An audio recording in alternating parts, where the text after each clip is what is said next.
우리 좌우에 계신 분들 인사하시죠. 하나님께서 열매 맺게 해주셨습니다.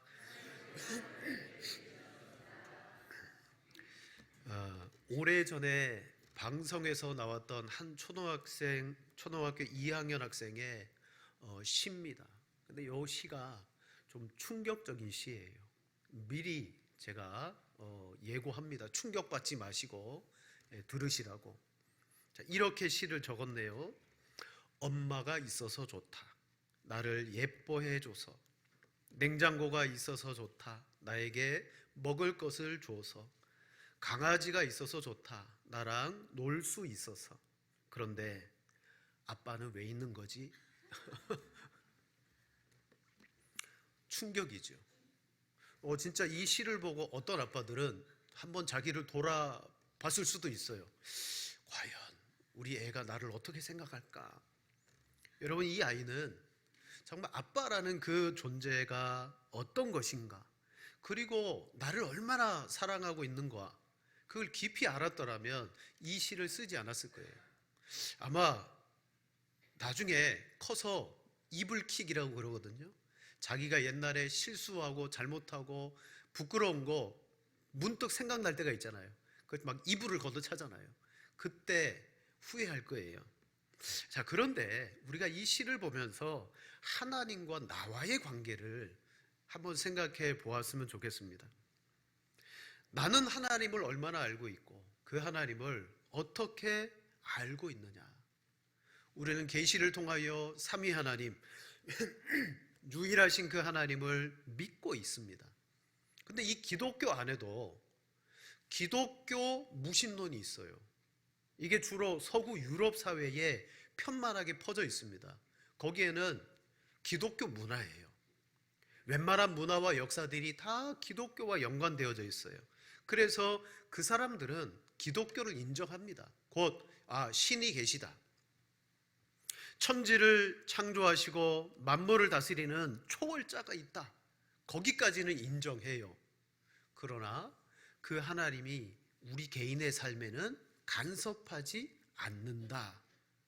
기독교적 바탕 속에서 하나님은 존재하시나 나의 인생에 전혀 개입하지 않으시는 분. 그래서 아마 이 서구 유럽이 이 개인주의가 아주 강하죠. 유명한 만화 영화 가운데 심슨네 가족이라는 만화 영화가 있어요. 다 가족들이 다 노란색 얼굴이에요. 이 심슨 가족의 만화를 그린 극작가가 여러 명 있는데 그 만화가 중에 한 사람이 한 유명한 레스토랑의 식사 모임에 참석했습니다. 그리고 기도를 좀 해달라고 식사 전에 기도를 요청받았어요. 이렇게 기도를 했습니다. 우리는 이 음식을 위하여 값을 다 지불했습니다. 그러므로 감사할 것이 하나도 없음에 감사드립니다. 라고 기도했어요. 기도를 시키니까 억지로 했는데 참 오만한 기도를 한 겁니다. 내가 값을 다 지불했고 내가 할 것 다 했으니 감사할 것이 없음에 감사합니다. 여러분, 그렇게 기도할 수밖에 없었던 이유는 이미 우리 모든 사람들의 생각, 행동, 말, 그것이 표현되고 나가기 전에는 이미 우리 안에 가지고 있는 전제라는 것이 있어요. 우리는 그 전제를 가지고 말합니다. 그 전제를 가지고 행동합니다. 그리스도인들은 이 세상을 살아가는 전제가 어떤 전제입니까? 하나님께서 우리 모든 것을 주관하신다. 지금도 머리카락 하나까지 다 세시는 하나님이 우리를 가장 좋은 곳으로 이끌어 가신다. 여러분, 그 전제를 가지고 우리가 살아갑니다. 오늘 이 예배에 나오신 이유도 그거예요. 저 나들이 가고 멀리 바닷가 구경 가지 않고 이 소중한 시간에 이 예배에 나오게 된 것은 우리가 가지고 있는 전제 때문입니다. 가치관, 신앙관, 세계관이 있어요. 여러분, 바로 그 전제가 우리의 사고방식을 형성시키며 우리의 행동과 태도를 결정해요. 자, 내가 값을 다 지불했으므로 감사할 것이 아무것도 없습니다 라는 이 고백은 전제는 이겁니다. 내가 내 인생의 주인이구나라는 거예요. 사랑하는 성도 여러분, 이미 이 세상은 누구든지 그런 신앙의 전제를 다 가지고 살아가고 있습니다. 하지만 오늘 우리가 가져야 되는 중요한 전제는 뭐냐? 하나님의 주권적인 통치요 다스림인 줄로 믿습니다. 내가 내 인생을 계획하고 여기까지 온 줄 알았는데 믿음으로 하나님의 말씀을 보니 하나님께서 내 인생을 이끌어 가셨구나 라는 전제예요. 바로 우리 개혁주의 성도들이 가져야 될 전제가 이겁니다. 구원도 하나님의 주권이요, 구원 이후에 우리가 살아가는 모든 삶의 구현도 하나님이 이끌어 가시는데, 때로는 내가 원하지 않는 방향으로 인생이 간다 할지라도, 또 내가 기도하고 믿음으로 구했는데 정말 그것과 같이 내 인생이 간다 할지라도 우리는 모든 상황 속에서 하나님을 인정하고 감사할 수 있는 여러분 성도가 되어져야 될 줄로 믿습니다. 이미 이 세상은 오래전서부터 포스트 모더니즘 사회라고 말합니다. 전제가 어떤 전제냐? 예전에 인본주의, 즉 사람을 높였는데 이 사람이 너무 실망스러웠어요. 세계대전을 막 일으키고, 그리고부터 계명주의가 물러가고 사람들에게 절대 진리라는 것이 이제 상대 진리로 바꾸게 되었어요. 저마다 다 진리가 되었어요. 그리고 오늘 이 시대는 포스트 휴머니즘 사회가 되었다고 말합니다. 곧 인간성을 뛰어넘는, 그래서 인공지능이 나오고 AI가 나오고 그런 세상에 살아가요. 지금 우리 자녀들과 이 세상은 그런 영향과 문화권 안에서 어떻게 해요? 끊임없이 공격을 받고 있어요. 이때 우리가 거기에 맞서서 우리 인생 가운데 복되게 살아가기 위해서 뭐가 필요합니까? 오직 하나님의 말씀의 계시를 따라서 하나님의 주권의 사상, 믿음이 우리 안에 있어야 되는데, 오늘 본문을 보니까 바벨론이라는 저 넓은 세상 가운데 던져진 하나님의 약속의 백성들이 그곳에서도 어떤 전제를 가지고 살아갔느냐? 하나님이 우리 인생을 이끌어 가십니다. 내 뜻대로가 아니라 하나님의 뜻대로 이끌어 가시는데 저는 그것을 믿습니다 라는 전제로 살아가더라는 거예요. 오늘 본문의 배경은 유다의 멸망입니다. 그리고 바벨론의 포로로 끌려갔던 다니엘과 그 세 친구들의 신앙의 경험들을 성경은 기록해 놓고 있어요. 사드락, 메삭, 아벳느고, 그들은 바빌론 지방을 다스리던 관리들이었어요. 어느 날 느부갓네살 왕이 평야에다가 27m쯤 되는 금 신상을 세워놓고 한날 한시에 악기 소리가 들리면 모든 사람들은 그 신상에게 절을 하되, 절을 하지 아니하면 내가 맹렬히 타는 풀무불 가운데 너희를 던져 넣으리라.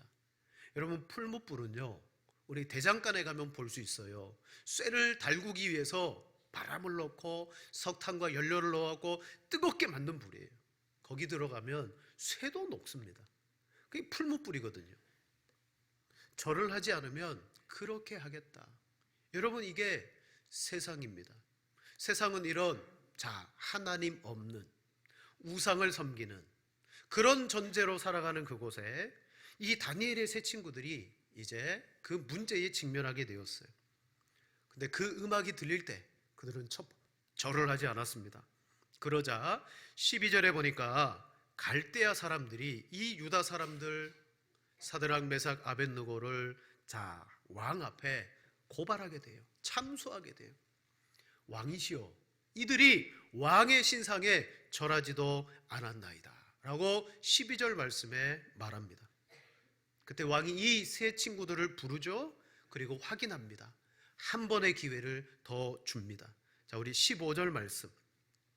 이제라도 너희가 준비하였다가 나팔과 피리와 수금과 삼현금과 양금과 생황과 및 모든 악기 소리를 들을 때 내가 만든 신상 앞에 엎드려 절하면 좋거니와, 너희가 만일 절하지 아니하면 즉시 너희를 맹렬히 타는 풀무불 가운데 던져 넣을 것이니 등이 너희를 내 손에서 건져낼 신이 누구이겠느냐 하니. 아멘. 여러분, 이 느부갓네살 왕이 하는 말은 옳습니다. 왕 위에 하나님이 계시지만 왕은 하나님을 인정하지 않습니다. 누가 이 풀무불 가운데 내 명령에 누가 토를 달며 너희를 건져낼 수 있으랴. 한 번 더 기회를 너희에게 줄 터이니 절을 하라라는 압력을 가했죠. 이때 세 친구들이 너무 놀라운 말을 합니다. 자, 본문 17절 18절 우리 두 절을 다시 한번 같이 읽겠습니다. 왕이여, 우리가 섬기는 하나님이 계시다면 우리를 맹렬히 타는 풀무불 가운데에서 능히 건져내시겠고 왕의 손에서도 건져내시리이다. 그렇게 하지 아니하실지라도 왕이여, 우리가 왕의 신들을 섬기지도 아니하고 절하지도 아니할 줄을 아옵소서. 아멘. 이들이 이렇게 말하고 행동하는 것 뒤에는 전제가 있어요. 그게 뭐예요? 그들이 가지고 있는 신앙관입니다. 두 가지를 말하고 있습니다. 첫째, 하나님은 계십니다.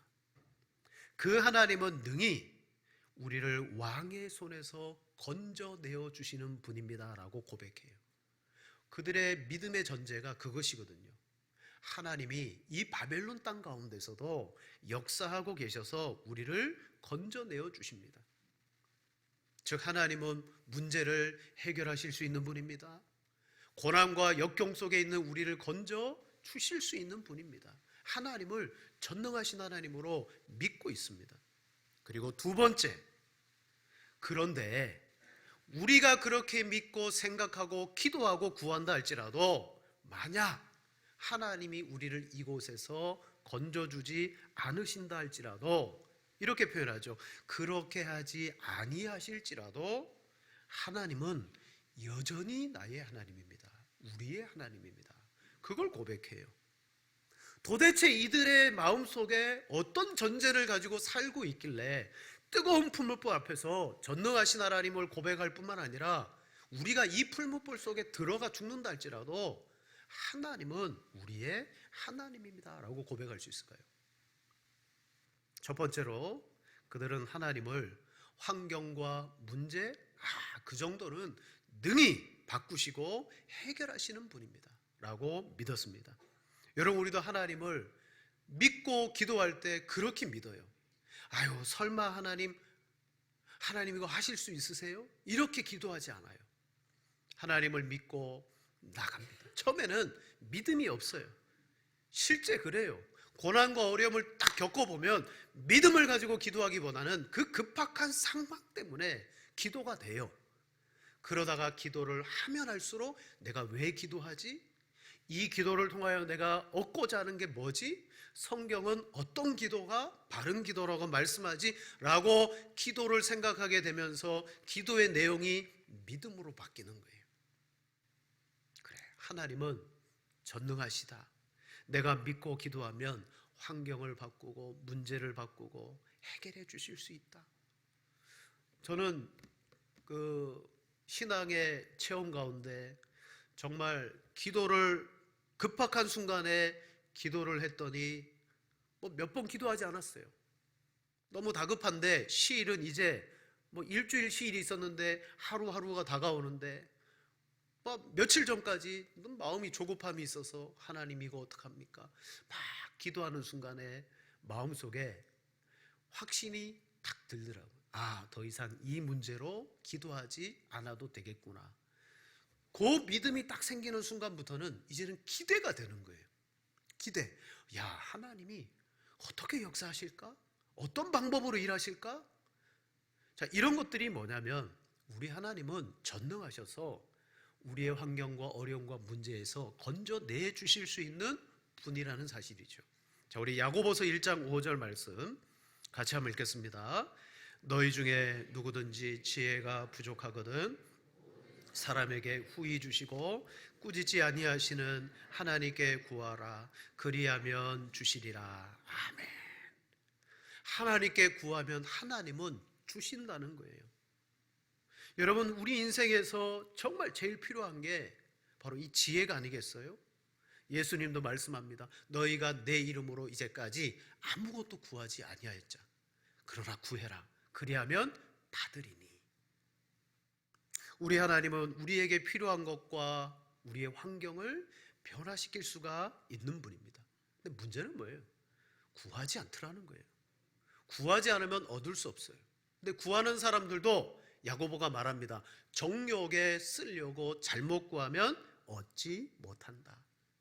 자, 이 전제는 하나님은 구하는 자에게 주시더라는 거예요. 문제를 바꾸고 환경을 바꾸고. 이게 이 다니엘의 세 친구들이 가지고 있는 믿음의 고백이었어요. 이 풀무불에서 우리를 하나님은 건져주실 수 있습니다. 그러나 두 번째가 중요해요. 두 번째, 그렇게 하지 아니하실지라도. 여러분, 이건 내 뜻이잖아요. 예? 절하지 않고 신앙을 지켜도 하나님이 저 풀무불에서 건져주심을 믿는 것, 이게 내 뜻일 수도 있어요. 하나님의 말씀이고요.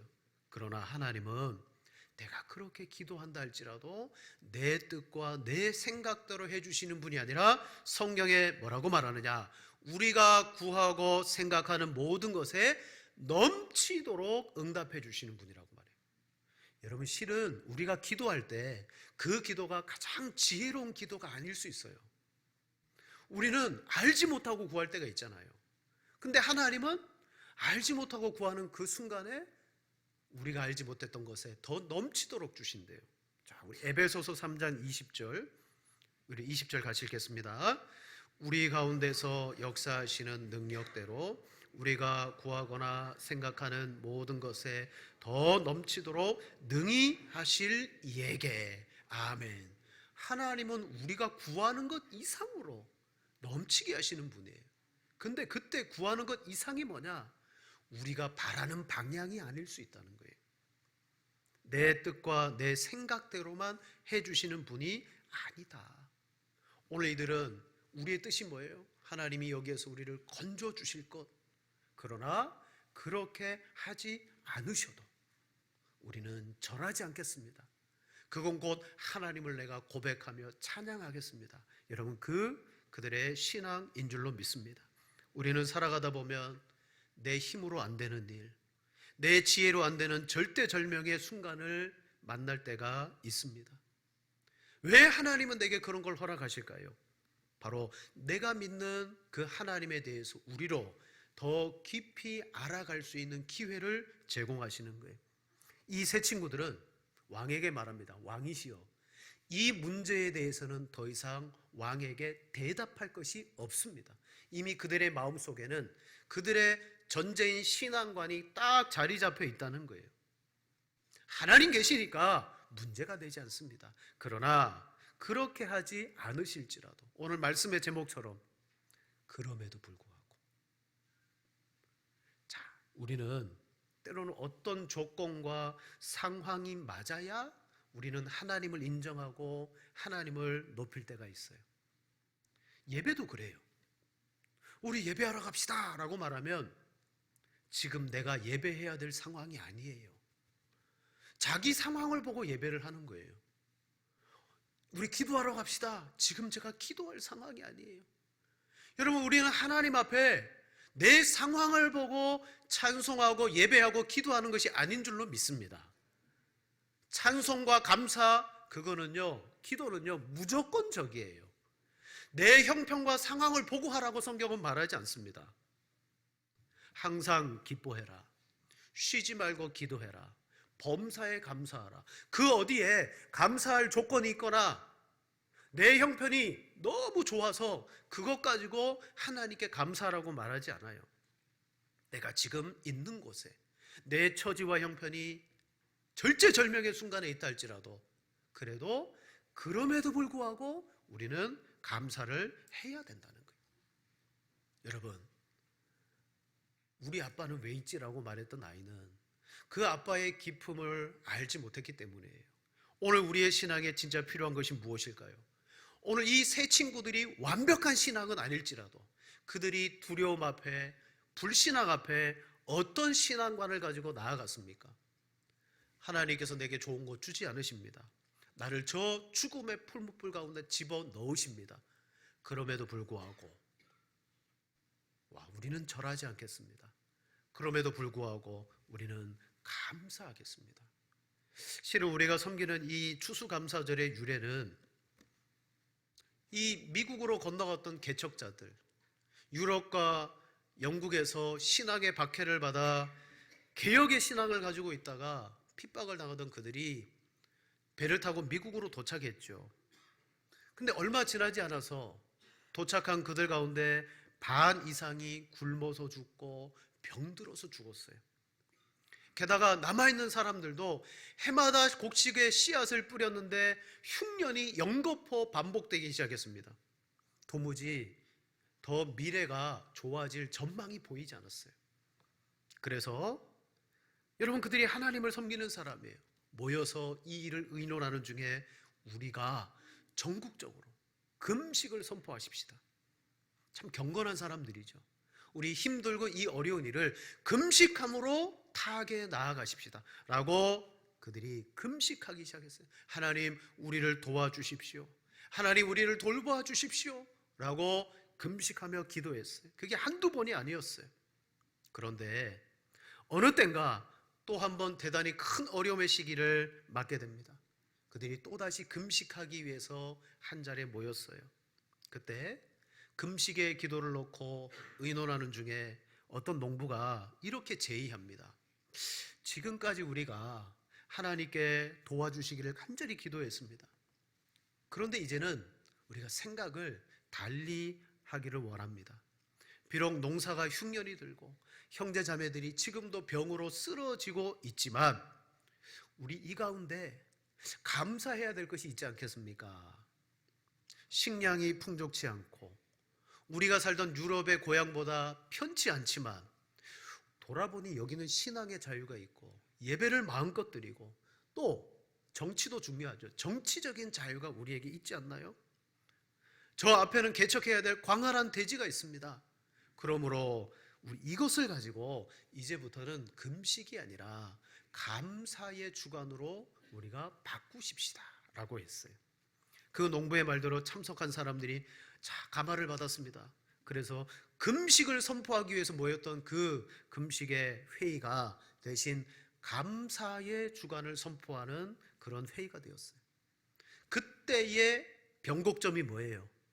그럼에도 불구하고더라고요. 그럼에도 불구하고 감사를 하기 위해서는 기도하고 금식했더니 하나님이 좋은 것을 주셨어요. 이제 우리는 이 좋은 걸 받았으니 이제부터는 감사합시다. 그래야 되는데 여전히 힘들고 어려워요. 또 금식해야 돼요.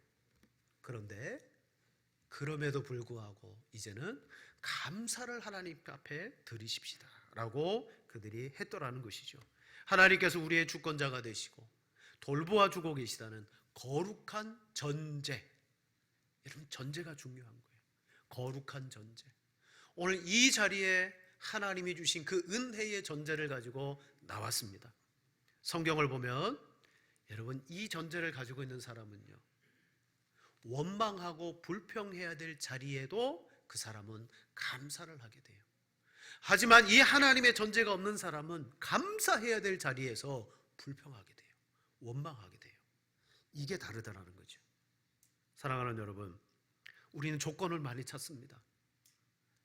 하나님께 기도했더니 하나님이 우리의 삶에 이런 좋은 것들을 주셨더라.